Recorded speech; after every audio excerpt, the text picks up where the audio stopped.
Here is part two now with Craig Floyd, CEO of the National Law Enforcement Officers Memorial Fund down in the D.C. area.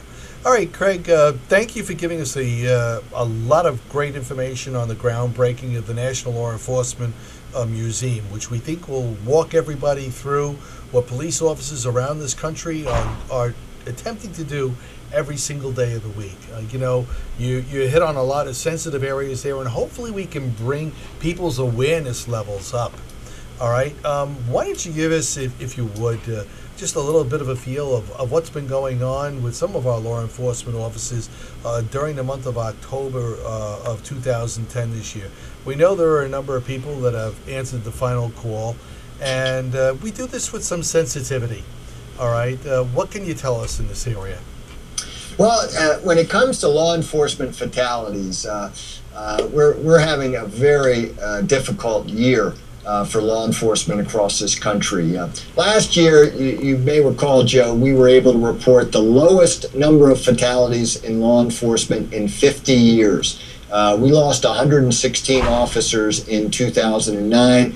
That's still a very high figure, a lot of tragedy in the lives of those family members and colleagues of officers across this country. But that was the lowest number since 1959.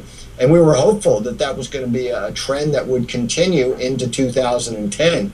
Unfortunately, we've gone just the opposite direction. Already this year, we've lost 137 officers nationwide. That's federal, state, and local officers killed in the line of duty, compared to the same time last year when we had 92 officers killed in the line of duty. What that means, that's a 46% increase in the number of officers killed in the line of duty in 2010 compared to the same time last year. Last year, again, 116 deaths for the entire year. We're already well above that at 137 for 2010. Sure. And when you look at the categories of death, you see increases in each category. Firearms-related deaths are up 23% this year. Traffic-related fatalities among law enforcement up 62% in 2010 over 2009. And I always like to remind our officers and the trainers and policymakers out there that traffic-related fatalities have been the #1 cause of law enforcement deaths for each of the last 12 years in a row now. And that's a reversal of history. Approximately 56% of all the names on the National Law Enforcement Officers Memorial, nearly 19,000 names, 56% of those officers died by gunfire. All right, but that means that over the last dozen years, that trend has changed. Now, traffic-related incidents are the #1 cause of death, not firearms. And I think that tells us something. #1, we're doing a better job of protecting our officers against criminal assaults by firearms. More officers are wearing bullet-resistant vests. Of course, that's #1. We've identified, along with the DuPont Company and IACP that keeps track of this, that more than 3,200 law enforcement lives have been saved by bullet-resistant vests over a little more than 20 years now. We'd have double the number of law enforcement fatalities in this country if not for officers wearing bullet-resistant vests. Last year, about 75% of the officers were wearing their vests. That's up from fewer than 50% just 10 years ago. So obviously that increased use of bullet-resistant vests have made a difference. Another important area that we've seen improvements in, helping officers prevent themselves from being shot and killed, less lethal weaponry. When they're going up against a potentially deadly threat or threat of some physical combat with a resisting violent felon, we're finding more and more officers are resorting to taser stun guns or other less lethal weaponry. And that allows them to be spared hand-to-hand combat where the criminal may in fact get access to the officer's weapon, or they may use a weapon of their own against that officer. So all of that has helped. Obviously, tougher criminal justice, better emergency medical treatment has made a difference as well. But we haven't done as much of a good job focusing on traffic safety when it comes to officers. We need to provide more training, better training for our officers under high-speed driving conditions and dangerous driving conditions, rain-slickened roads, icy roads, etc. Studies have shown that we're just not providing as much training in that area as we are, say, in firearms training. Interestingly, only about 10% of the officers serving today will ever fire their weapon in the line of duty, and yet every officer at some point in their career is going to be responding to an emergency call at high rates of speed. They're going to be pursuing a violent felon in a high-speed chase. They need better training. They need better equipment in their cars, fire suppression equipment, airbags, side door as well as front airbags. These are just some of the examples that we use. Better safety restraint systems is another area that needs to be looked at. But the bottom line is, if you look at the month of October, which I think is very telling, a very difficult year for law enforcement. We lost 15 officers in October. 9 of those officers were killed in traffic-related incidents, by far the greatest number. 4 of them were shot and killed. 1 officer died in a fall, and another officer was killed in an aircraft accident. And you know, you go down the list. I'm looking at Carl McDonough. He was an El Paso, Texas patrolman, died on October 13th of this year. He was involved in an automobile crash. He was struck by a vehicle operated by a drunk driver. I focus on that death as much as anything because that's a real problem. There's been a 30% increase in the number of officers killed by drunk drivers over the last 3 decades. The number of general citizenry that have died at the hands of drunk drivers has been reduced during that same time because there's tougher enforcement, more aggressive enforcement by officers, but more officers are out on the roadways putting themselves at risk, and more officers are being killed by drunk drivers. You have Sean Dren. This is a case that got a lot of attention in Phoenix, Arizona. He was shot and killed on October 18th.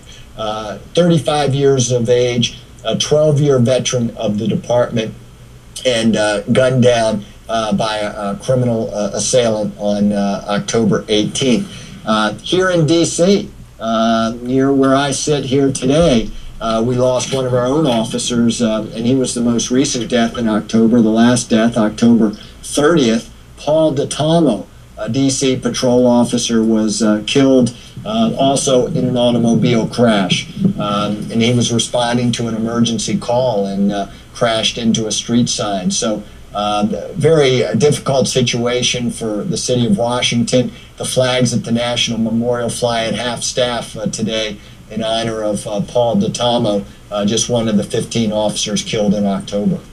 Yeah, you know, Craig, you've really done a great job of bringing some balance to this, because I think, you know, we do get so focused in on the numbers sometimes, and we lose a sense of the personal nature of what's going on here.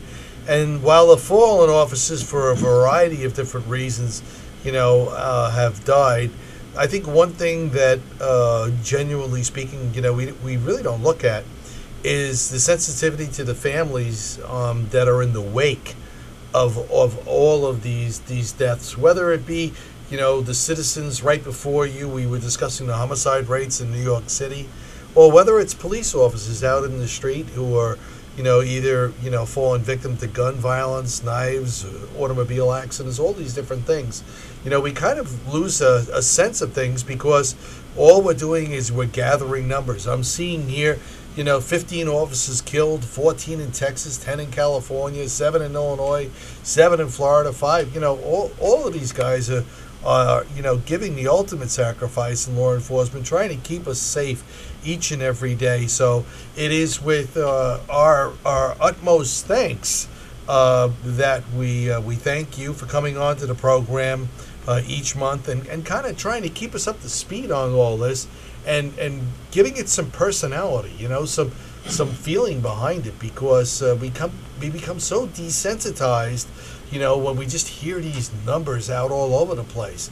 And as you said, you know, the numbers this year are going through the roof. You know, up here in New York City, our homicide numbers are going through the roof. So I mean, you know, there's a lot going on, and you know, this is our part of the program of just saying, hey, you know, pay attention. These are real people that are dying out there, all right? You know, it's not like you can go back later on and say, I'm sorry. You know, they're gone forever. and it's the families, the kids of all these fallen officers. They're going to have to deal with this for the rest of their lives. So you're exactly right, Joe, and I think we see it every year during National Police Week when literally thousands of surviving family members gather at the National Memorial for our candlelight vigil, and during the days surrounding it. I meet with so many of the surviving family members during that time, and I remember this year the wife and children of Sean Detweiler, who was a Texas deputy sheriff who was killed in the line of duty. His wife Trish was there, his young son Audie, and they actually left this wonderful little miniature toy chest with some of the miniature toys that were favorites of Sean's children. And it was such a touching scene, and yet little Audie, who's probably, I think he was 4 years old, maybe 5, kind of running around showing people the pins he was collecting, touching his father's name, being so proud that his father was being honored. Certainly God had spared him the understanding that we as adults have of the tragic consequences of his father's death. But young Audie was focused more on the fact that his father was being honored in such a special way, and that young Audie was able to speak to his father by presenting this toy chest and visiting with him there at the memorial walls. Certainly sad to see, but also heartwarming to know that young Audie can come to that memorial at this young age, and he'll return, I'm sure, many years into the future. And he'll know that his father was always remembered as a hero of his nation that he served for and died for. And that's kind of special to me, all of us working here at the Memorial Fund, to know that we're doing something very special for the families, letting them know that their survivor, the survivors and the loved one who was lost, none of them will ever be forgotten by this nation, that we value their service and sacrifice. And we're going to continue to honor them in very special ways as we move forward. Well, you guys have done Mario proud. I hope he's, he understands the context of everything that's going on out there, and that he's up on it all. Like I said, you've done him very, very proud. You continue to do an excellent job down there, and we look forward to having you on the program again next month. Thank you very much, Craig. Certainly. Thank you, Joe. Great being with you. I look forward to next month as well. Hopefully the numbers will be less than they were in October. Hopefully. Thank you. Bye now.